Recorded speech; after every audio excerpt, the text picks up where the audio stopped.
Steam chicken pakora की एक बिल्कुल नई और बहुत ही मज़ेदार सी रेसिपी आपके साथ शेयर करूँगी। चिकन है, लेग और थाई वाले पीसेस पानी डालकर, सिरका डालकर 1 घंटे के लिए रखेंगे। 1 घंटे के बाद वॉश कर लेंगे। बाउल में दही, red chili sauce, soya sauce, लहसुन अदरक का पेस्ट, नमक, सुरख मिर्च, हल्दी पाउडर, पिसी हुई काली मिर्च, धनिया पाउडर, पिसा हुआ गरम मसाला, लेमन जूस डालकर मिक्स कर लेंगे।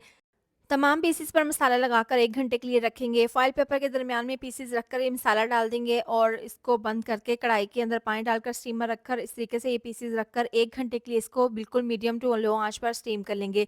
तमाम पीसेस निकाल कर इस पानी को डाल देंगे पैन में। ऑयल डाल देंगे 2 चम्मच, नमक, कुटी हुई लाल मिर्च, धनिया पाउडर, ज़र्दा फूड कलर डालकर इस मसाले को थिक सा बना लेंगे।